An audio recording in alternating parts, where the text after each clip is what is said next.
with his AFC North predictions. AFC North.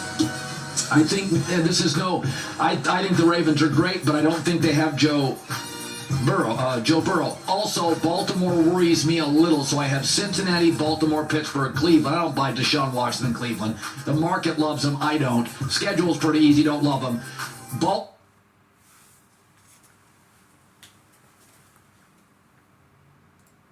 Apparently, I'm getting feedback on the interweb. Colin, you don't respect the Browns. No, I don't.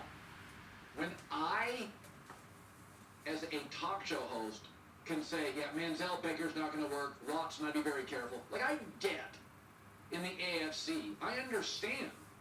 You look at Mahomes, you look at Burrow, you look at Allen, you look at Lamar. Like, I get Trevor Lawrence, Herbert. I get it.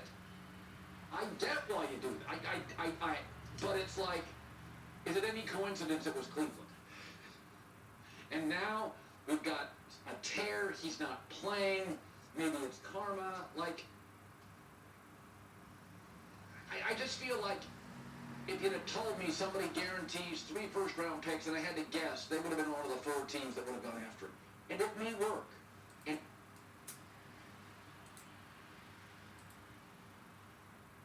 there's no pressure on a Cleveland Browns quarterback. And this is what it looks like with this roster. Fun, competitive, collaborative, grown-ups, all in one direction.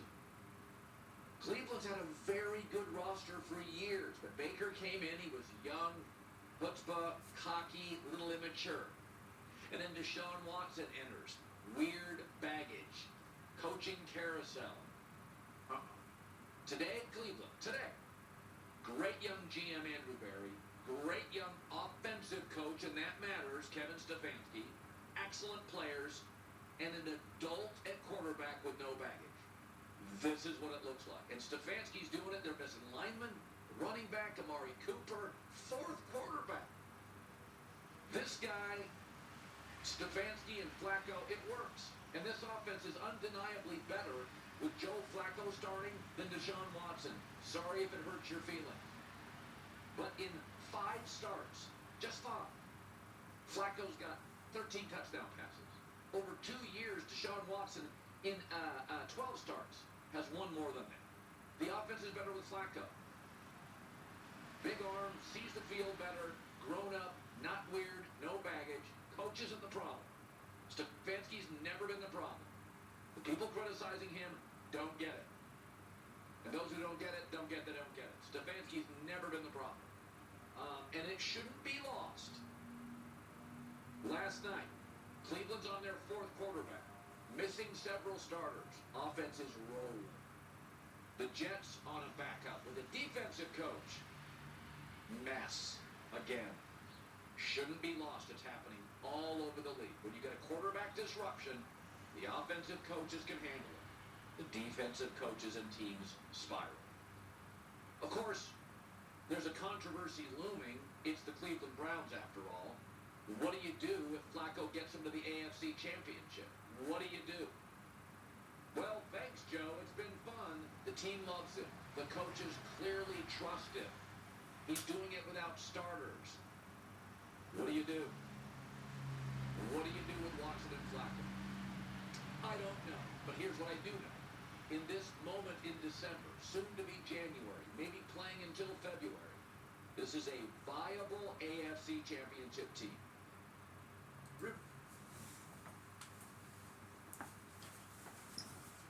This podcast segment is brought to you by Facts from the Ghost of Podcast, DJ Laudy Daudy.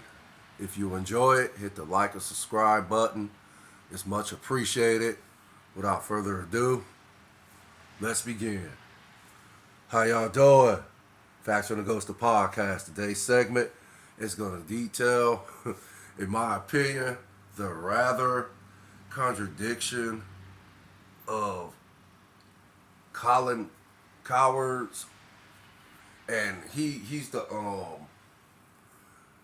I'm not sure if he has that podcast show that's on I want to say it's on Fox 19.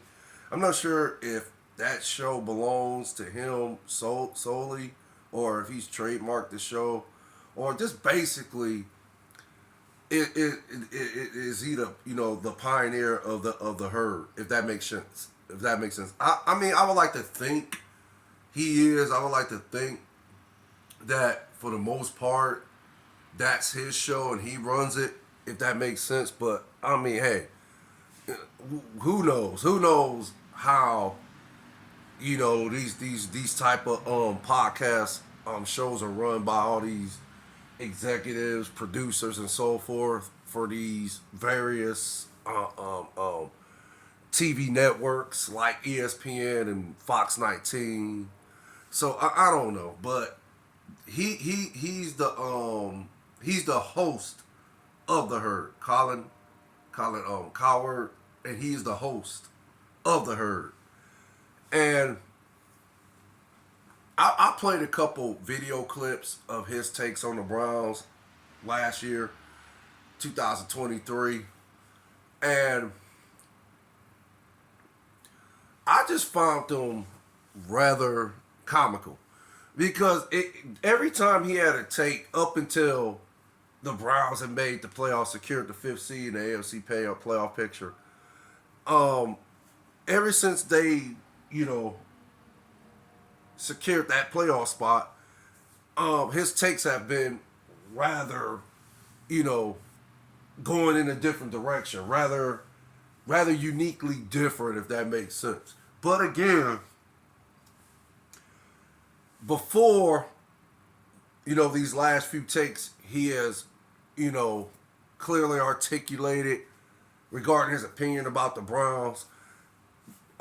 He was rather always having negative opinions about the Browns, and as you can see on the screen, before the season started, he had the Browns finishing last in the AFC North, right? Okay, and some people can say that okay, it is his opinion. At the end of the day, yeah, is it a possibility that the Browns could finish last in the AFC North? Of course, it was a possibility. But at the end of the day, for him to just literally pick the Steelers over the Browns, and everybody knew, I like to think most people that know football, just know football, knew that the Steelers didn't have a quarterback, right? That was the Steelers' problem going in last season. Yeah, the Steelers made the playoffs, this season. Yeah, they're going to be playing the big dance too, but that's because of the brilliance of Mike Tomlin in the defense. And I'm not going to get into why the Steelers made the playoffs, because this ain't what this segment's about. But for Colin to pick the Steelers over the Browns, and at that time I could see the Ravens finishing over the Browns and the Bengals. I could see that, but for him to pick the Steelers over the Browns, it was just a clear shot to me that he just was basically just saying, I don't like the Browns. Just like he said in the last, or the second video clip about he doesn't respect the Browns organization. He don't respect the Browns in its entirety. That's how I feel. That's how I've always felt when this guy was always taking, voicing his opinions and giving takes on the Browns. I just always felt like it was, and I ain't gonna say he hate the Browns, but it was like, hating, if it makes sense. It was always something negative he had to say about the Browns. And whether it be the GM, the owner, or the coach, he always has something negative to say about those particular individuals. And at the end of the day, it comes down to your player personnel. In my opinion, that's what it comes down to, player personnel. Now, I like to think when Stefanski and Andrew Berry and Jimmy Haslam was there before Andrew Berry and Stefanski. But once them two came on board, in my opinion, this is why the Browns are where they're at today. Yeah, anything in life you do, you got to work at it. Success is not going to come overnight. And I like to think most people know that. You got to put in the work to be successful. You're going to hit some bumps in the road occasionally. But you have to learn how, when those bumps happen or whatever, you come about those bumps, you have to learn how to take the bumps, dust your shoulders off, dust the dirt off your shoulders, get right back up and continue the journey towards success. You have to learn how to just be patient and not be afraid to fail. Case in point, again, when Stefanski came on the scene, I want to say it was 2018. I could be wrong. But when he came on the scene, I could be wrong. Maybe it was 2020. I ain't really looked into when Kevin Stefanski was hired. I didn't do my homework on that. I know when he was hired. I just can't remember, if that makes sense. But I want to say it was 2020. That was COVID year. And everybody know the Browns made the playoffs, and they beat the Pittsburgh Steelers in the first round of the playoffs. Then they played the Kansas City Chiefs, and they were one play away from actually, perhaps, playing in the AFC Championship game against the Buffalo Bills that season. Okay, Kevin Stefanski gets Coach of the Year. Then the last 2 years, we already know, the Baker Mayfield experiment was a disaster. And then the following season after that, okay, the defense was a disaster because of Joe Woods. So, okay, again, now we go to 2023, the beginning of the season. And, okay, Browns defeat the Bengals. Okay, boom. First time I think they won their first game of the season in a long time or something like that. Okay, but we already know what happened in the second game against Steelers. Nick Chubb goes down with a significant knee injury that cost him the season, cost the Browns, cost him the season. So the Browns ended up losing Nick Chubb for the season, which, okay, everybody thought that was a detrimental injury. It was, devastating. It was going to just pretty much hinder the Browns' progression as being successful last season, right? Okay, Kevin Stefanski and the crew, they adjust, right? Okay, now the Browns are, Browns lose a few games here and there, but they're winning enough games to keep, to keep themselves in the playoff race, if that makes sense.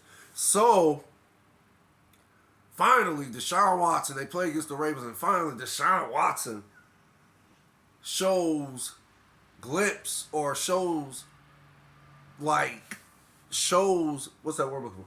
He shows glimpse of his elite quarterback play that he displayed years ago with the Texans, right? I want to say 3 years ago. He showed that type of quarterback play against the Ravens in the second half when he went 14 for 14, right? And he also made some key runs from the pocket. So the Browns end up winning that game. Right. Okay. Now the next morning, we get news that Deshaun Watson is out for the season, and he has to have season-ending shoulder injury. I think he broke, Gideon bone or something in his shoulder, I believe.